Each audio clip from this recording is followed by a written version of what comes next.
The candles were still in the box when my daughter stood up at my own birthday table, raised her voice so the whole family could hear, and said, "Mama, you can't even remember to turn off the stove. You're a danger to yourself. Somebody has to step in before you burn this house down or hand it to a stranger." And then she slapped a folder down on the table next to the cake. Hard. The forks jumped. My sister-in-law's water glass tipped and rolled. The whole room went dead quiet, that ringing kind of quiet, and every face at that table turned to look at me to see if I would break. I'd been a county clerk for 40 years. I knew exactly what that folder was before I touched it. A petition for conservatorship.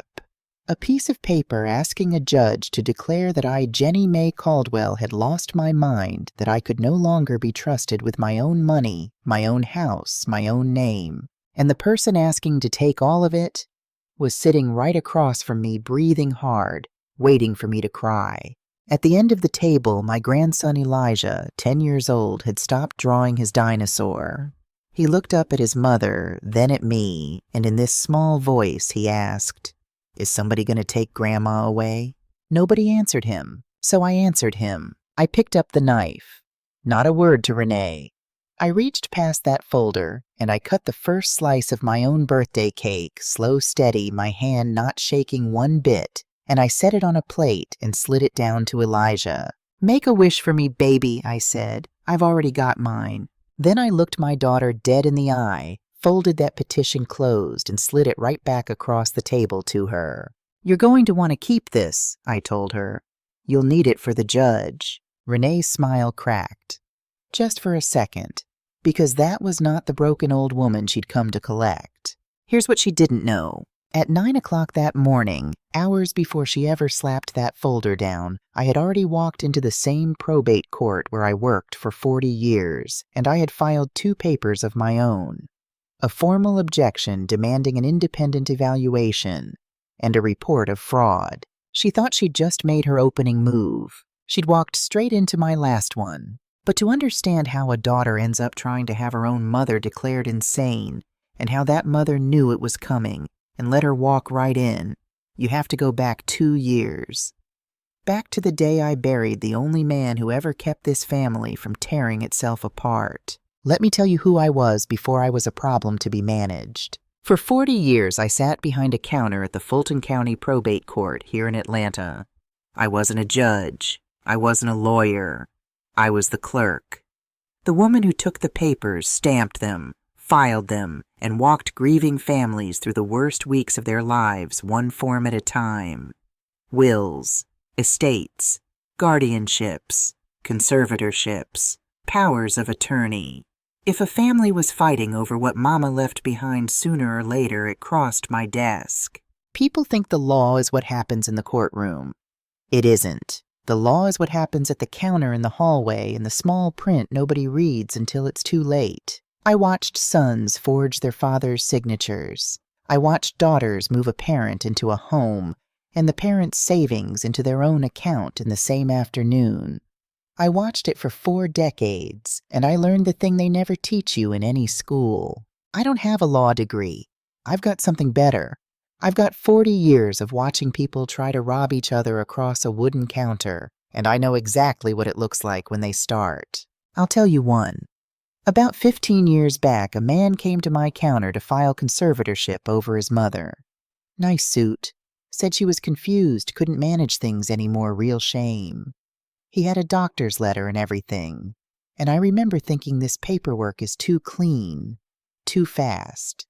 The mother had been to my counter herself not 6 months before, sharp as a tack, asking smart questions about her late husband's estate. So I did the one thing a clerk is allowed to do. I slowed it down, asked for one more form, told him the judge would want an independent evaluation. He never came back. Turned out the doctor was a friend of his, and Mama wasn't confused at all. She just wouldn't give him the house. I filed that one away in the back of my mind and never forgot the shape of it. The clean paperwork, the friendly doctor, the house. You hold on to a thing like that for 15 years, and you start to think it's just a story. It isn't. It's a map. I just didn't know yet that I'd be the one walking it. My husband's name was Walter Caldwell. He spent 31 years as a supervisor at the post office, and he was the most careful man God ever made. He labeled everything. He kept receipts from 1985. He read insurance policies the way other men read the sports page. People used to tease him about it. I never did, because a careful man is a quiet kind of love. A careful man is somebody planning for a day he won't be there to protect you. We bought our house on Ashby Street in 1991 on a postal salary and a clerk's salary and not much else. We painted every wall in it by hand. There's a corner in the front room where the blue is a half shade off because we ran out and couldn't afford another gallon till payday, and we just lived with it. 33 years, that crooked blue corner. And every Sunday night in the kitchen, Walter and I would slow dance. He'd put on an old Al Green record, and when the record wore out, he'd just hum it, and we'd dance in the kitchen with no music at all, two old people swaying by the stove. He'd say, "Jenny, far as I'm concerned, this is the whole world right here." And it was. Here's what I believed all my life sitting behind that counter. Paper doesn't lie. People do. I just never thought I'd have to prove it against my own child. Renee was a good girl. I want you to hear me say that because of how this story ends. She was a good girl. Smart. Top of her class. The kind of child a tired mother points to and says that one's going to be fine. But there was always a coolness in her toward me. A little distance I could never quite close. And I think I know now where it started, though it took me 64 years and a county seal to admit it. When Renee was small, I worked 2 jobs. Days at the courthouse, and for a stretch of years, nights, too. I wasn't chasing money for myself. Renee was born with bad asthma, the kind that put her in an oxygen tent twice before she was 9, the kind that ran up bills we had no business being able to pay. I worked nights so my daughter could breathe, so we could keep the crooked blue house instead of losing it. But a child doesn't see a hospital bill. A child sees an empty chair at the recital. A child sees the nights her mother wasn't there to tuck her in, and she grows up and turns it into a story about herself. My mother chose her work over me. Renee carried that story for 30 years. I didn't know she was carrying it. I thought I'd been carrying her. We were both right. That's the thing nobody tells you. We were both right, and it still tore us in half. I think about her high school graduation more than I should. I had the night shift that week, and I couldn't get it covered. A woman on the schedule had a baby coming, and I was the only one who could take her hours. I made it to the ceremony, sat in the back in my work clothes, watched my baby walk across that stage in her cap and gown. And then I had to leave before they called the rest of the names, because my shift started at 6. I kissed the top of her head, and I said, "I'm so proud of you I have to run. I'll hear all about it tomorrow." And she looked at me 18 years old, still in that gown, and she said, "You always have to run, Mama." Not angry, worse than angry, just finished, like she'd stopped expecting anything else. I drove to my shift and I cried the whole way there, and I clocked in on time because crying doesn't pay a hospital bill and being on time does. I told myself she'd understand one day when she had children of her own and knew what it cost to keep them.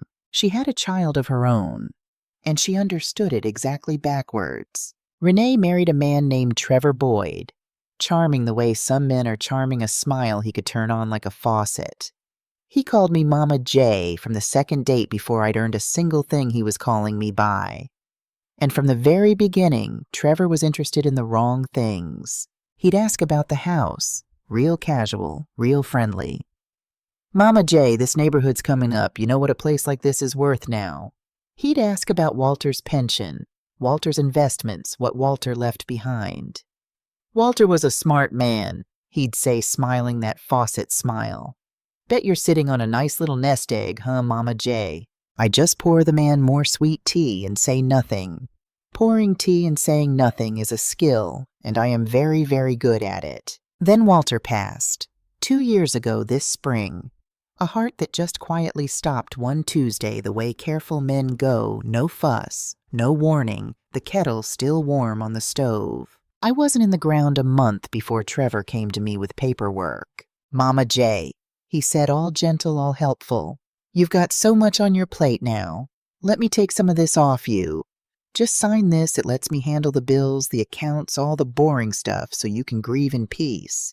It was a power of attorney, a general one, the kind that hands a man the keys to everything you own. Now a grieving widow who didn't know better might have signed it, might have been grateful, but I spent 40 years watching exactly this, the helpful son-in-law, the gentle paperwork, the "let me take it off your plate." I smiled and I told him I'd think about it, and I never thought about it again. Trevor smiled back, but something behind his eyes changed that day. I felt it. I told myself it was nothing. I told myself he was just a little greedy the way some men are, and that greedy isn't the same as dangerous. That was my first mistake, and I want to name it because by then the second thing was already starting, and I couldn't see it at all. Trevor had begun telling stories about me, to Renee.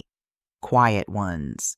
He'd mention all concerned that he'd stopped by, and Mama J left the stove burner on again. That she'd called me Walter by accident twice. That she seemed confused about what day it was. None of it was true. Or it was a true thing twisted. Yes, I called him Walter once, the way any widow says her dead husband's name out of 40 years of habit, and he took that one slip and watered it and grew it into a whole garden of Mama J slipping. And Renee tired raising a son already half convinced her mother had failed her once Renee believed him. I didn't know any of this was happening. I want you to sit with that.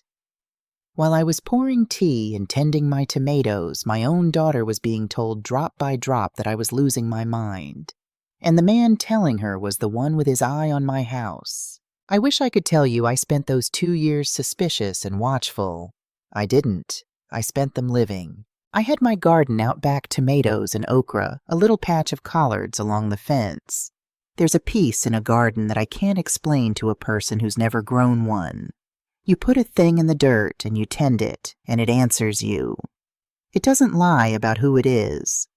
A tomato plant has never once disappointed me, and I cannot say that about most people I've loved. I sang in the choir at Mount Pisgah, second pew alto section, same spot for 22 years.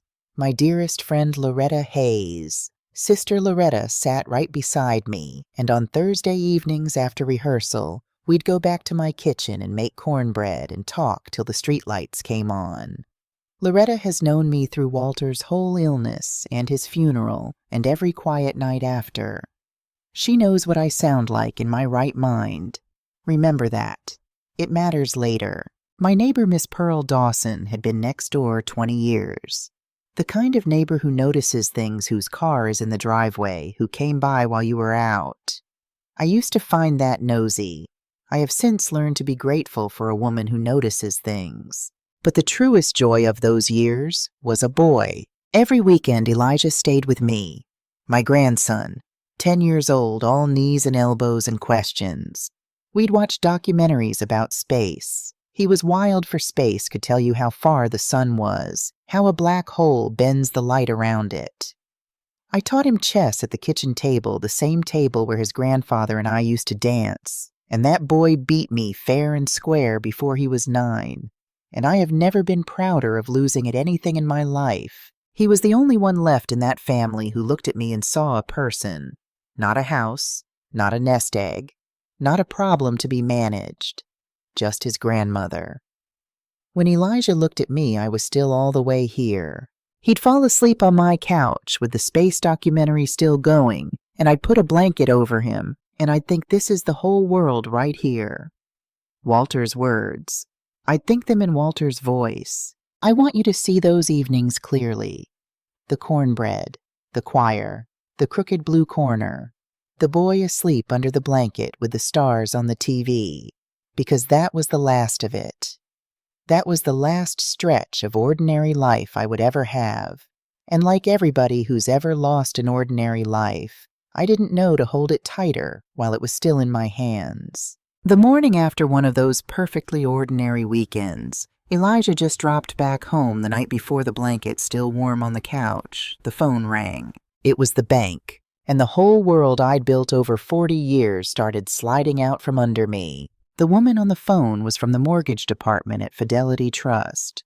Polite, a little careful the way people get when they're not sure if they're talking to a criminal or a victim. "Mrs. Caldwell," she said, "I'm calling to verify some details on your home equity application, the one for $38,000 against the property on Ashby Street.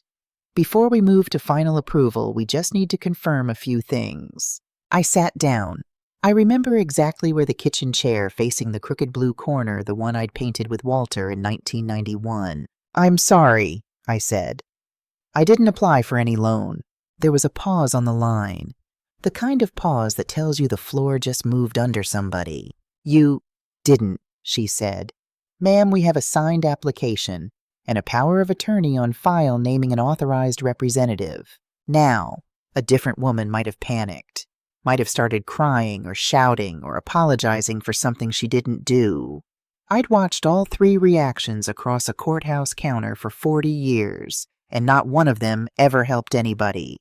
So I did the only thing that does. I got quiet and I started asking questions. "I'd like a copy of that application," I told her. "And the power of attorney. Today, if you can. And I want to know one more thing. What name is on the deed to that house in your system, the exact name?" She went and looked, and when she came back, her voice had changed. "That's actually one of the things flagging the file, ma'am," she said. "The property isn't titled to you personally. It's held in a trust, the Caldwell Family Trust. So the application under your individual name, it doesn't match the collateral. Our underwriter caught it." A trust. I want to tell you I knew exactly what that meant in that moment. I didn't. I knew the word Lord. I'd filed 1,000 trusts in my time, but I did not know there was one with my own house inside it. That was Walter. That was something Walter had done quiet and careful, and never told me the way he never told me about the second life insurance policy until I found it the week after he passed. I filed the word trust in the back of my mind, and I made myself stay on the problem in front of me. The copies came by email an hour later. I read the loan application first. $38,000. My name typed across the top. My social security number, my real one. My birthday, the real one. And my signature. Almost. I held that page up to the window the way I'd held 100 question documents up to the light at the courthouse, and I found it in about 4 seconds. Whoever forged it had a good copy to work from, a real good one. But the tail on the E in Jenny curled the wrong way up instead of down. I only ever sign it one way, and I knew exactly where they'd gotten the sample too, because I'd sent it myself. On a Christmas card. To my daughter's house. Then I read the power of attorney, and that's where it stopped being a mystery. The POA had been notarized. Every notarized document carries a stamp, and every stamp carries a commission number, and a commission number can be looked up by anybody, but especially by a woman who spent 40 years knowing exactly which book to open. I looked it up. The notary worked out of an office building on Peachtree Industrial, the same building that housed Boyd Construction, LLC, my son-in-law's company. The one I'd find out a few days later had filed for bankruptcy 4 months back, buried under a collapsed contract, and the court records would whisper a gambling debt with some men you do not want to owe. Trevor. It was Trevor. Trevor had taken a Christmas card signature and a stolen social in a friendly notary, and he'd tried to mortgage the house Walter and I painted by hand to dig himself out of a hole he'd dug himself into. And here's the part I'm not proud of. Here's the part every mother listening will understand. My first feeling wasn't rage. My first feeling was relief. Because if it was Trevor, if it was just Trevor, then it wasn't Renee. Trevor fooled her too, I told myself. He used her name without her knowing. My baby would never. I built that sentence in my head and I held on to it like a railing. So I made myself not look at the one detail sitting right there at the bottom of the application. The contact email on file, the one the bank had been sending everything to. It wasn't Trevor's email. It was Renee's. I saw it, and I looked away from it. You want to know how a smart woman does that? How 40 years of catching liars across a counter and I sat there and lied to my own self at my own table. I'll tell you because if you've ever loved a child, you already know. I thought about her at 6, the asthma year. The night her lips went gray and I drove 90 miles an hour to Grady with her wheezing in the back seat, and I made God a promise in that car that if he let her breathe, I would never ever let anything take her from me. And he let her breathe. And I spent the next 38 years keeping my half of that bargain. You don't undo a promise like that because of an email address. You bend the whole world before you let it touch your child. So I bent it.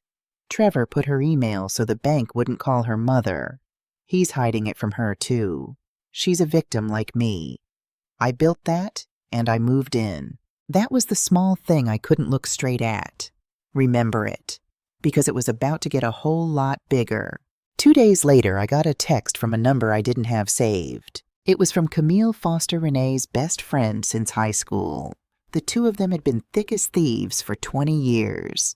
Camille had been at Sunday dinners. Camille had hugged me at Walter's funeral. So when her name came up on my phone, I almost didn't open it. It was a screenshot, a text conversation. Trevor's name at the top. I won't read you the whole thing, but the part that mattered said need to move on the paperwork before the old lady wises up. Once the eval's filed, she can't fight it. Underneath the screenshot, Camille had typed just one line. Miss Jenny, I'm so sorry. I didn't know it was like this. I should have told you sooner. I sat with that phone in my hand a long time, because now I had 2 new words I didn't understand. The eval, and can't fight it. Whatever Trevor was building, it was bigger than one forged loan. The loan was a side door. There was a front door somewhere I hadn't found yet. The next piece came over the back fence. Miss Pearl caught me out in the garden. I was tying up the tomatoes which were coming in beautiful that year. Not that I could taste a single one by then. She leaned over the fence the way she does, and she said real casual, Jenny, who was that man came by last week asking about you? I straightened up. What man? Some doctor, he said. Younger fella, nice car. Asked me how long I'd known you. Whether you seemed... His word was confused. Whether you forgot things. Left the stove on that kind of business. She frowned. I told him you've got a sharper memory than my own husband, God rest him. Was that all right? Should I not have talked to him? I told her she did exactly right. I told her not to worry. And then I went inside and I sat down at the kitchen table, and the whole shape of it started to come clear, the shape I'd seen 15 years before across a courthouse counter and filed away in the back of my mind. The clean paperwork, the friendly doctor, the house. Somebody was building a case that I was losing my mind. Quietly. Witness by witness.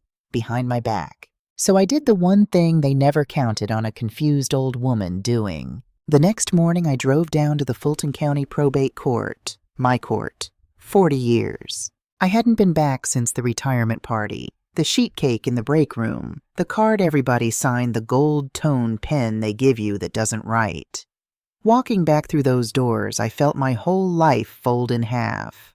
The same scuffed marble floor, the same smell-old paper and floor wax and burnt break room coffee.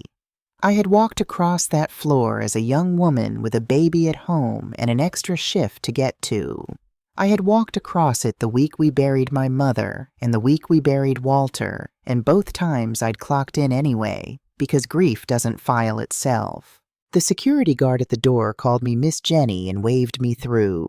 The young clerk at the counter, a girl named Tanya, I'd trained myself 3 years before I retired, came around to hug me, and then saw my face and pulled the public records for me without my having to ask twice. You okay, Miss Jenny? She asked. Pull the file, I said, then I'll know. And there it was, already filed. A petition for conservatorship of Jenny Mae Caldwell.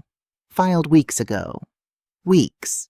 While I was tending tomatoes and teaching my grandson chess, this had been sitting in the system in the very building where I'd given my whole working life, waiting on me like a trap on a trail. And clipped to it was the front door I'd been looking for. A capacity evaluation. A doctor's sworn assessment that I was suffering cognitive decline and was not competent to manage my own financial affairs. Signed by a Dr. Alan Whitfield. I had never met a Dr. Alan Whitfield in my life. I read the evaluation twice, and then I saw the date this doctor swore he had examined me, sat with me, tested me, and found my mind failing. I knew that date. I knew it cold. That was the Saturday of the Mount Pisgah Spring Fair. I had run the bake sale table from 8 in the morning until 4 in the afternoon. I'd made change, kept the books, argued with Deacon Willis about the price of his wife's pound cake, and sung 2 numbers with the choir at 3 o'clock. There are 40 witnesses to that day. There are photographs. Sister Loretta has a whole album on her phone, me at that table, laughing sharp as a tack the same hour this doctor swore I was somewhere being found incompetent. The evaluation wasn't wrong. It was fake. A man had signed a sworn medical document under oath swearing to an examination that never happened. That is not a mistake. That is a felony. And the name on it, Whitfield pulled loose something from the back of my memory. I'd seen that name before, years ago, on 2 or 3 other conservatorship files that had crossed my counter and never sat right with me. Files where the family was a little too eager and the doctor was always the same. I'd found my front door, and the man holding it open had done this before. I should have felt triumphant. I'd cracked it.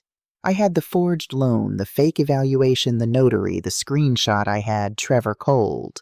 But I didn't feel triumphant. I felt sick. Because all the way home, only one question rode in the car with me. Not what is Trevor doing? I knew what Trevor was doing. The question was the one I'd been refusing to ask since I saw her email on that loan application. How much of this does my daughter know? I could have gone straight to a lawyer. I had enough by then to bury all of them. But she was my daughter. And before I burned it down, I had to look her in the eye and give her one chance to tell me it wasn't her. I needed that more than I needed the house. So I drove to Renee's place on a Tuesday afternoon when I knew Trevor would be out, and I let myself in the back the way I always had. And I set the fake evaluation down on her kitchen counter like a card laid face up on a table. "Sit down, baby," I said. "We need to talk about a doctor I never met." She looked at the paper, and I watched her face do a thing I will remember until the day I die. It didn't go guilty. It went defensive. Right away. Like she'd been waiting for this conversation and had her lines ready. "Mama, where did you even get that? That's a private medical. It's filed in open court, Renee. It's public. I pulled it myself." I kept my voice level. 40 years of a level voice. "It says a Dr. Whitfield examined me. I have never met the man. And the day he swears he found me out of my mind, I was running the bake sale at Mount Pisgah. Loretta has the pictures.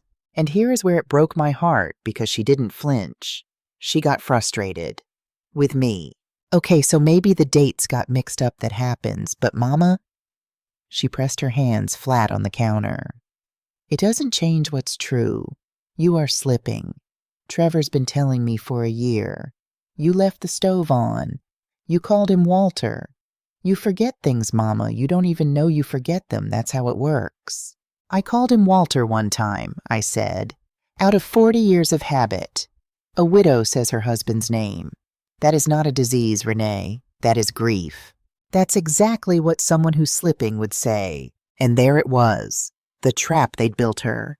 Every denial I made was proof. If I was upset, I was unstable. If I was calm, I was in denial. She'd been handed a story where nothing I said could win, and she'd moved into it, because God help us both, she wanted it to be true. Not the cruelty of it. The story of it. The story where her mother was finally the helpless one, and Renee was finally the one who showed up. So I stopped defending myself, and I asked the only question that mattered. "Renee, did you put your email on a $38,000 loan against my house?" The kitchen went quiet. "That's not," she started. "Trevor handled the financial side. We needed, do you have any idea what we're drowning in right now? The business, Did you know?" I said. "I'm not asking who typed it. I'm asking if you knew." And she lifted her chin, and she said the thing. You weren't using it. The house. She meant the house. You weren't using it. Like it was the Lexus, like it was a casserole dish, like Walter and I hadn't painted every wall of it by hand and slow danced in the kitchen of it for 33 years. You weren't using it. I have been spoken to with cruelty before. By bosses, by men in suits, by my own mother on her hard days. None of it ever landed where that landed. Because it didn't come from a stranger. It came from the baby I drove 90 miles an hour to keep breathing. And then it all came up out of her. 30 years of it in one breath. You want honest, Mama, you want the truth. Where were you? My whole childhood, where were you? I'd have an attack in the night and call out, and it was Daddy who came. Every time. Because you were at the courthouse or the hospital or wherever it was that mattered more than your own kid. My graduation, you left. You stood up in the middle of it and walked out because your shift mattered more than watching me. Her voice split clean in half. I have spent my whole life being the thing you ran out on. So don't you stand in my kitchen and act like I'm the one who broke this family. You were gone first. You were gone the whole time.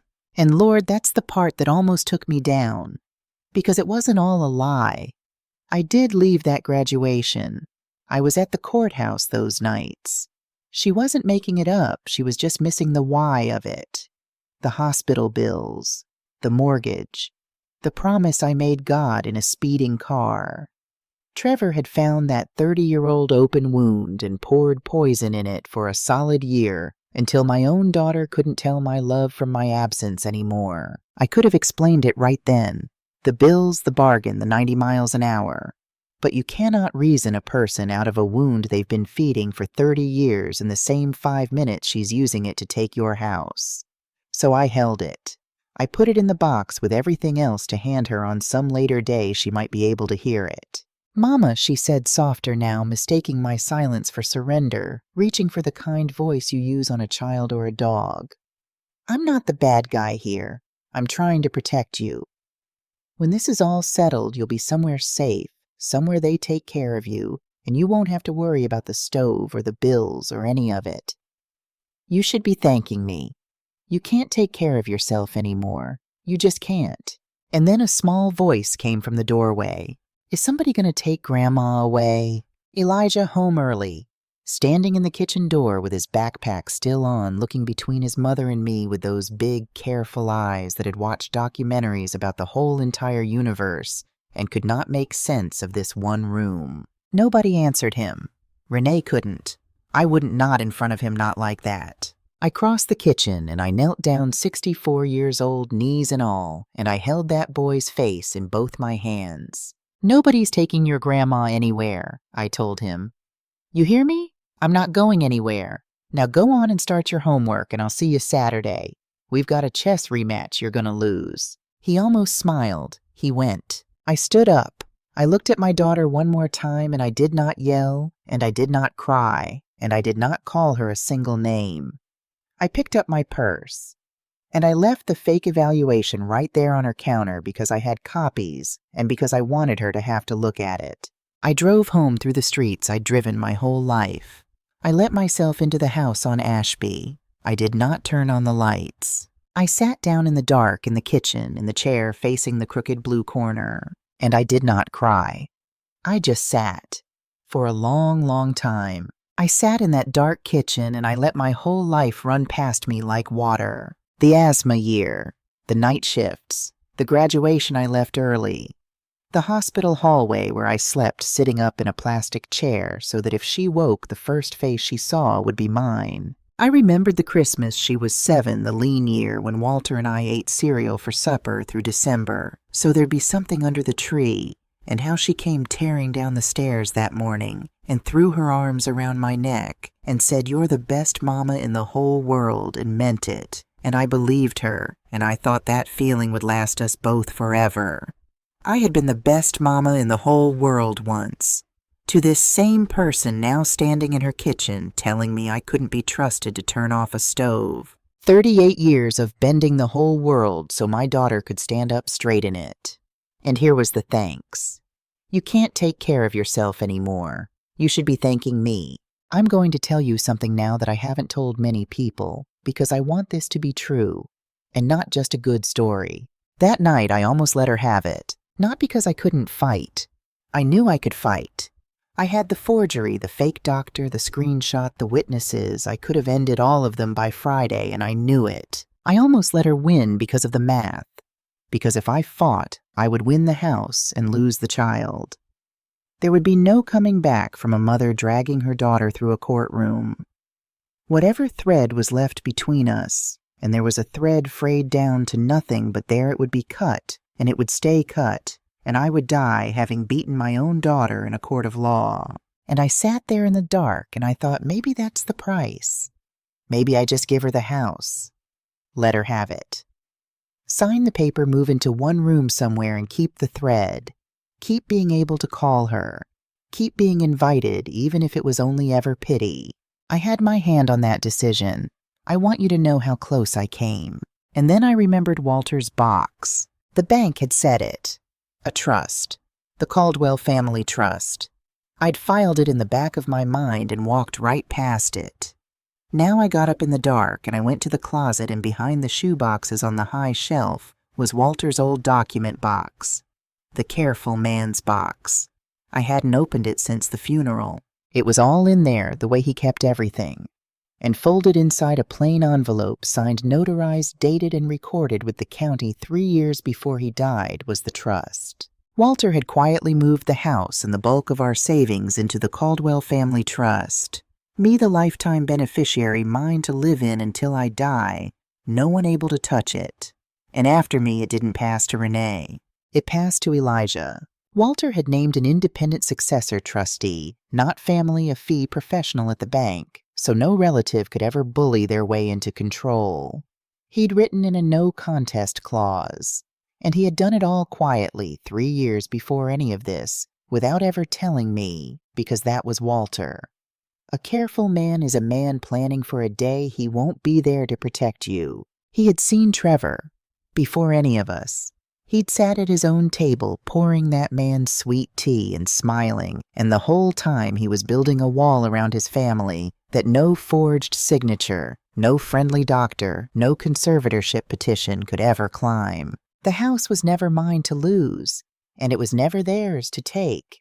It was already legally untouchably on its way to the only person in that family who looked at me and still saw a human being. And tucked in with the trust papers was one more thing. A note. Walter's square, careful handwriting on a half sheet of paper, like he knew I'd find it on a night like this one. It said, "Jenny, you are the strongest person I have ever known. Don't let anybody make you forget it. Not even her. Not even her." He knew. Lord, he knew even who. I sat down on the closet floor with that note in my hands, and that is when I finally cried, not for the house, not for myself, but for the man who loved me carefully enough to protect me from a grief he wouldn't live to see. And when I was done, I wiped my face and I got up off that floor, and something in me had gone very, very quiet and very, very clear. I wasn't going to give her the house to keep the thread. I had spent 40 years helping strangers protect what was theirs from people exactly like Trevor Boyd. I was not about to let my own family be the one case I lost. Not for the house. The house was already safe. For Elijah. So he'd grow up knowing somebody fought. And for the truth. Because a woman had been told she was losing her mind and she was about to prove on the record in open court in the building where she'd given her whole life exactly how sharp that mind still was. I picked up the phone. It was past midnight. I didn't care. I called a lawyer.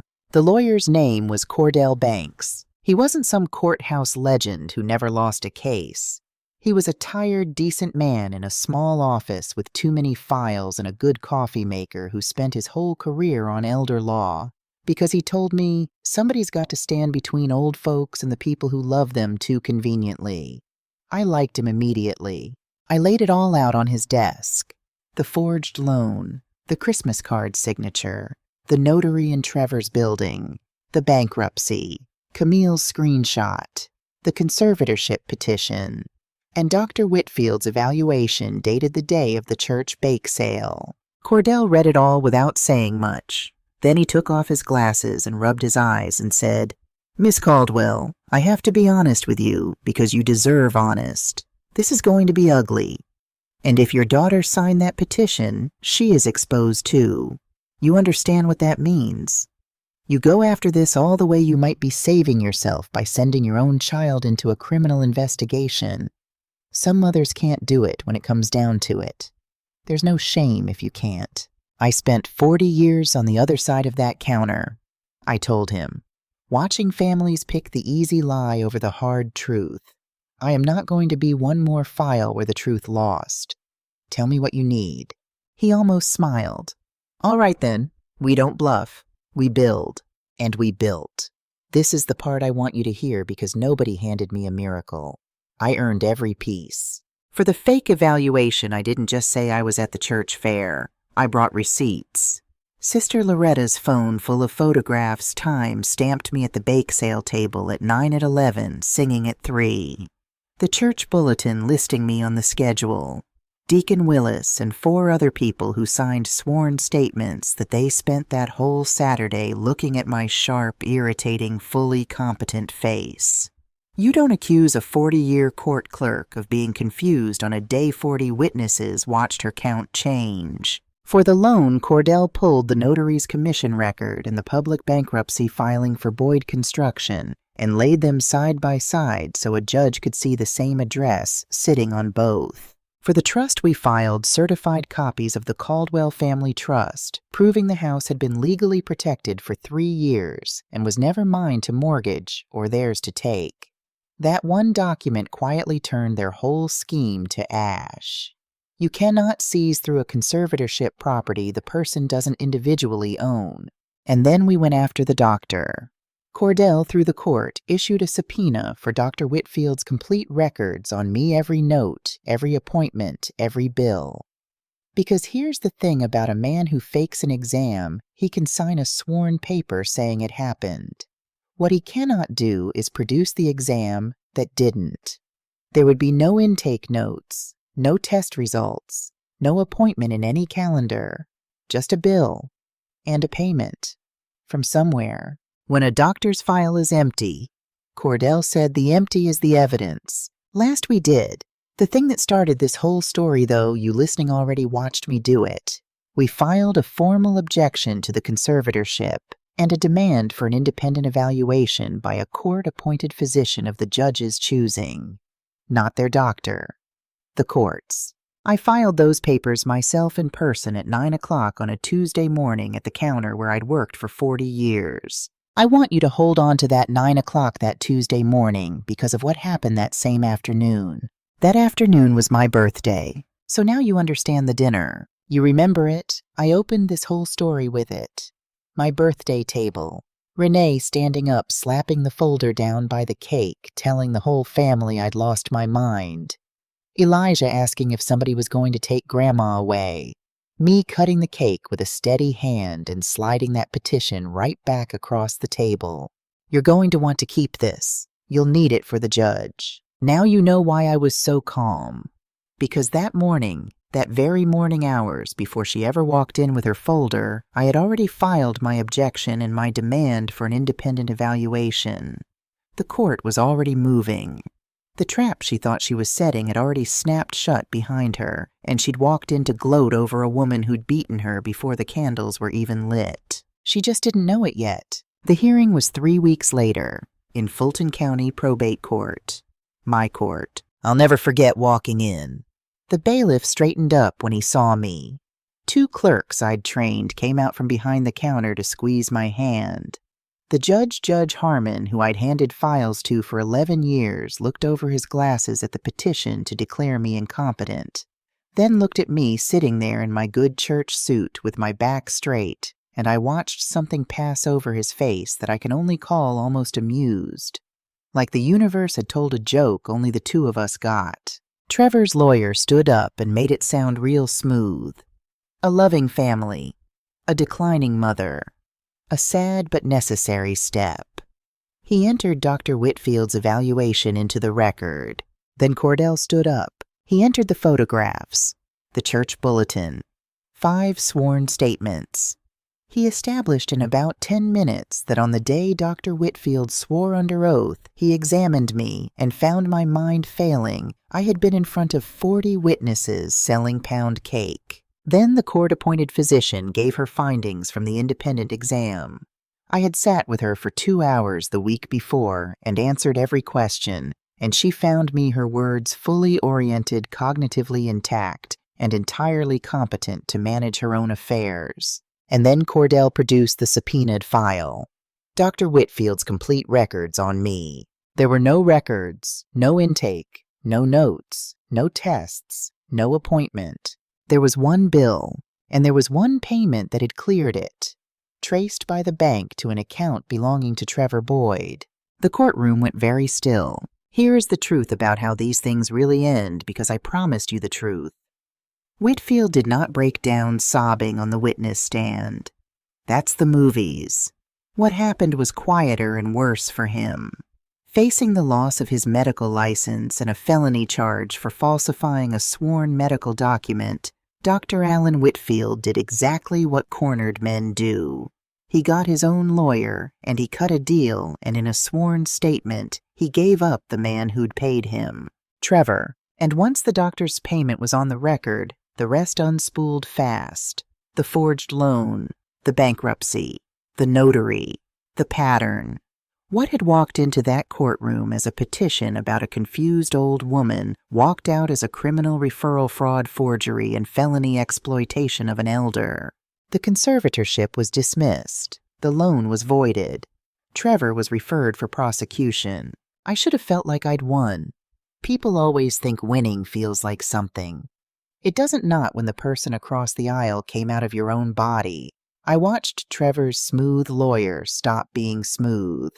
I watched Trevor himself go from leaning back in his chair to leaning forward with his head in his hands, and I felt nothing I could call satisfaction.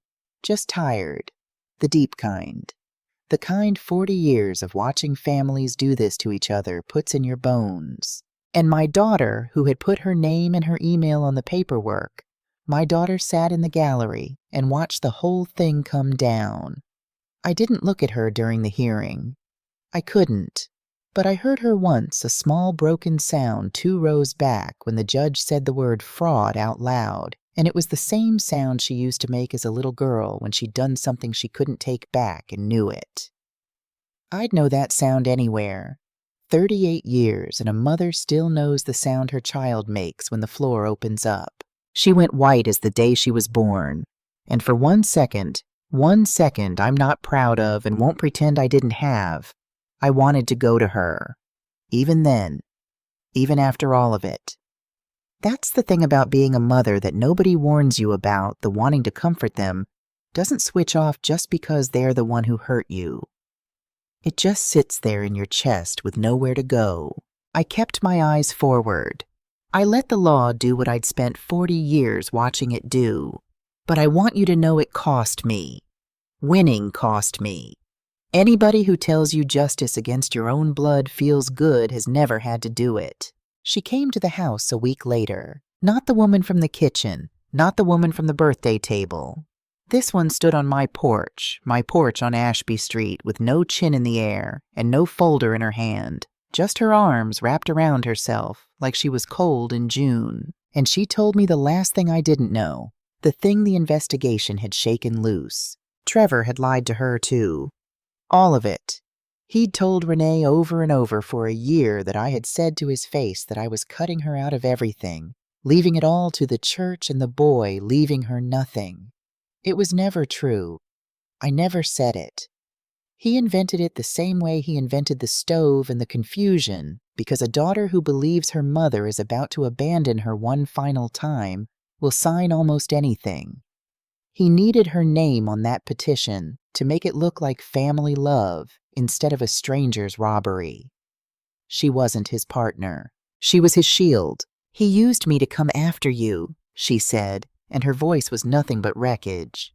And I let him. I believed him. Mama, She couldn't finish it. I let her stand there. I didn't rush to fill the silence. 40 years taught me the power of a quiet that the other person has to walk into. Then I said the only thing I had left to say, and I said it gently because gentle is not the same as weak, and I needed her to know the difference for the rest of her life. I worked those 2 jobs. I told her, not because I chose the work over you. I worked them so you could breathe, so you'd have a roof. Every night I wasn't there, I was somewhere keeping you alive. You don't owe me that house, Renee. You never did. The only thing you ever owed me was one honest look, and you gave it to a man who lied to you instead of the mother who never once did. Her face came apart. But hear me, I said. I can forgive you. In time, I believe I will. Forgiveness I've got. What I don't have anymore is a key for you. Forgiving you does not mean handing you the keys to my life again. Those are 2 different things. It took me 64 years in a courtroom to learn it, so let me give it to you for free. I didn't slam the door. I want you to know that. I just closed it. Quiet. The way you close a door on a room you might open again someday, but not today, and not by her hand. I won't tell you it all wrapped up neat. Real life doesn't have a bow on it. Trevor was prosecuted. Fraud, forgery, exploitation of an elder. The men he owed didn't care about any of that, and last I heard he'd left the state owing money to people much worse than the state of Georgia. Renee filed for divorce before the leaves turned. The marriage she'd burned down her own mother to protect was gone by autumn anyway. That's usually how it goes with a man like that. You give him everything you've got, and he's already halfway out the door with it. Renee didn't go to prison. She cooperated, she gave her statement, and the prosecutor understood what the rest of us understood, that she'd been a fool and a shield, not a mastermind. But she lost plenty. The marriage. Most of her friends who'd watched the whole thing on the courthouse steps. And something between her and me that does not grow back fast no matter how much you water it. We talk now. Some. A phone call here and there. She'll ask after the garden, I'll ask after her, and underneath every careful sentence is the thing neither of us says out loud. I haven't given her a key to this house, and she hasn't asked for one. I think she finally understands why. That's its own kind of progress, the quiet kind. But here is what I'll leave you with, because it's the part that matters most, and it's the part the courtroom couldn't give me. Elijah. In all that wreckage, Renee did one thing right. While she was putting her life back together from nothing new, apartment, new job, the long climb back she asked me herself, with no judge making her do it if Elijah could stay with me more. Most weekends. Some weeks. And I said yes before she finished the sentence. So my grandson came back to the house on Ashby Street. The trust his grandfather built will see him through school, through college, through a start in life. Walter reaching forward from the grave to put a floor under a boy he barely got to meet. We planted the tomatoes again that spring, the 2 of us on our knees in the same dirt. He's 12 now, and he still beats me at chess, and he still wants to know everything about the stars. And then one Sunday evening, this past Sunday, matter of fact, we were in the kitchen and that boy pulled out his phone and he played a song. It was Al Green. He didn't know. He couldn't have known what that song was, what it meant that his grandfather used to hum it with no record on while we swayed by this same stove. He just liked it. He held out his hand, this 12-year-old, all knees and elbows, and he said, "Dance with me, Grandma." And I want you to understand this was the kitchen. This kitchen. The one where she stood in the doorway. The one I sat in alone in the dark, the night I almost gave it all away. The one Trevor tried to mortgage out from under me with a Christmas card signature. This exact room where a county seal once told me I'd lost my mind. I took my grandson's hand, and we slow danced in that kitchen, the 2 of us, the way Walter and I used to. No reason to it. Just an old woman and a boy swaying by the stove. And somewhere in the middle of that song, I stopped feeling like I'd survived something. I felt like I'd come home. The house wasn't a battlefield anymore. It wasn't a thing to be defended or seized or proven. It was just my kitchen again, with the crooked blue corner in the front room, and a boy who looks at me and sees a whole person. I didn't beat my daughter. You don't ever beat your child. There's no version of that. You walk away from a winner. But I got myself back. I got the truth back on the record in the building where I gave my whole life. And I got this a song, a kitchen, a small warm hand in mine. That was the wish I made over the birthday cake, right there at the table while she was telling everyone I'd lost my mind. I wished for this exact Sunday, and I got it. Let me talk to you plain for a minute the way I'd talk to a friend across my own kitchen table. I spent 40 years watching families do this to each other. And if there's one thing I learned behind that counter, it's that the most dangerous people in your life are almost never strangers. A stranger has to break in. The people who can really take everything from you are the ones you already handed the door key to the son-in-law with the helpful paperwork, the child who loves you, for your own good. That kind of harm doesn't come with a raised fist. It comes with a gentle voice and a pen and a form you're supposed to be too tired or too trusting to read. So read the form. Always read the form. Especially when somebody you love is telling you not to bother your pretty head about it. And hear me on this, because it's the thing. It took me a courtroom to learn being kind is not the same as being weak, and being quiet is not the same as being finished. People will mistake your softness for a place to step. Let them. Let them think it. A soft woman who keeps her receipts is the most dangerous person in any room and the safest one to be loved by. One more thing and then I'll let you go. Forgiveness and access are not the same gift. You can forgive somebody all the way down to the bone and still not hand them the keys to your life again. Holding that boundary is not bitterness. It's the most grown-up love there is, the kind that protects what's left so there's something to rebuild on. My daughter tried to prove I'd lost my mind. She just didn't count on how much of it I still had. People hear a story like mine and they want it to be about revenge. It isn't. I never wanted to ruin anybody. Revenge would have been easy, and easy was never what this was about. What it was about was worth. My whole life I let people decide my worth for me. I let bosses take the credit. I let men in suits talk over me. I let my own family quietly file me under fading and handled and won't be around long. And the deepest danger wasn't the loan or the doctor or the petition. The deepest danger was that sitting alone in that dark kitchen I almost agreed with them. I almost signed. I almost decided that keeping a thread to my daughter was worth more than my own dignity. That's the part I want you to carry out of here. The fight was never really against Trevor or even against Renee. The fight was against the voice, the one that whispers that you're too old, too soft, too tired, too late, that your time for standing up is behind you. That voice is the real thief. It robs more people than any son-in-law ever could. I was 64 years old when I learned that protecting yourself is not the same as being unloving, and that a woman is allowed to be both gentle and unbreakable in the same body. So whatever they've decided about you, whatever box they've quietly filed you under, you are allowed to walk up to the counter and demand to see the paperwork. You are allowed to take your name back. It is never ever too late to remember exactly who you are. I'm Jenny Mae Caldwell, and I never forgot.